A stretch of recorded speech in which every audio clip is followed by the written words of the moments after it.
Voilà, donc MP101 dans votre liste dont on a parlé précédemment. Là, le premier cours parle d'expression littérale, c'est ce que nous dit le programme en tout cas. Donc en premier lieu, on va revoir quelques points de théorie et il y en a pour qui ça va être un bon vieux souvenir, c'est ce bon vieux PEMDAS. Donc une fois que vous avez compris ça, c'est bon.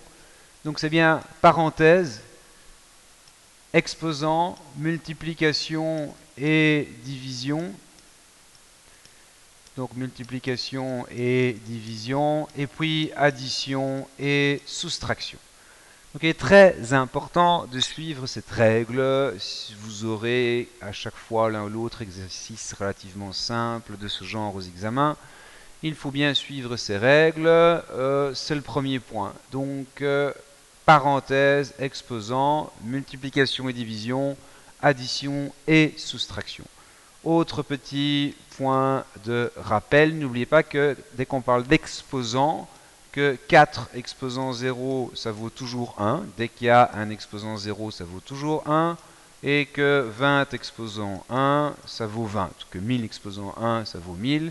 1000 exposant 0, ça vaut 1. Dès qu'il y a un exposant 0, la réponse est 1. Donc, pour vous donner quelques exemples de tout ce que je viens de vous dire, il est important d'appliquer ceci à la lettre.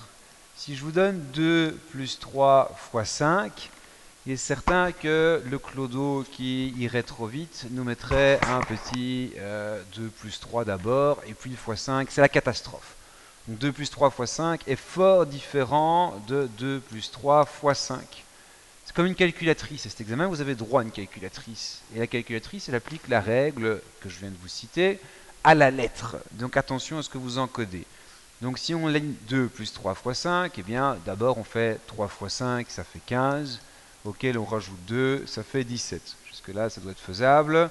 Ici, il y a une parenthèse et puis une multiplication. D'abord la parenthèse 2 plus 3, ça fait 5, fois 5, ça donne bien 25.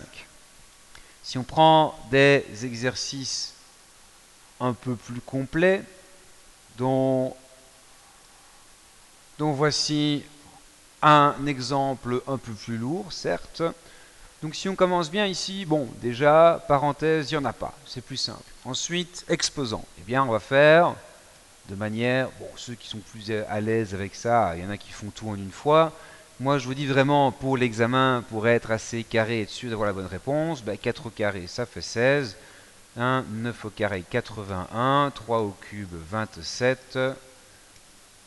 Donc 2 au carré, ça fait 4. Exposant 0, attention, ça fait toujours 1.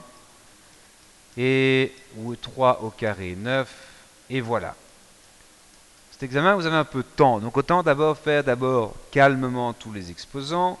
Les parenthèses, il n'y en avait pas. On a fait les exposants. Maintenant, on ne s'occupe que des multiplications et des divisions. Où est-ce qu'il y en a? Là, là, là, là et là. Donc, 81 divisé par 27, ça fait 3. 84 divisé par 4, ça fait bien 21. 13 fois 1, jusqu'à preuve du contraire, voilà. Ici, et 91 moins 1. Maintenant qu'on a fait ça, il ne nous reste plus que ce qui est fort simple, c'est addition, soustraction. Donc si vous mettez 16 moins 9, ça fait 13. 21 moins 3, ça fait 8. Et 72, ici on le garde, et moins 92. Donc ici on a 21 et moins 20, ça fait donc bien 1. Et 1 est la bonne réponse.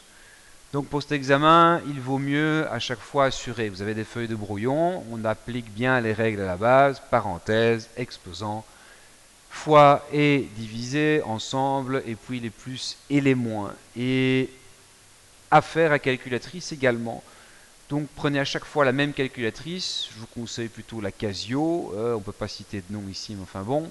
Et c'est vous entraîner à encoder cela. Si vous arrivez directement à ça, c'est plus simple. Et c'est parti. Voilà. Maintenant, vous prenez votre fascicule d'exercice, donc MP 101, et à vous de m'attaquer les exercices. Good luck!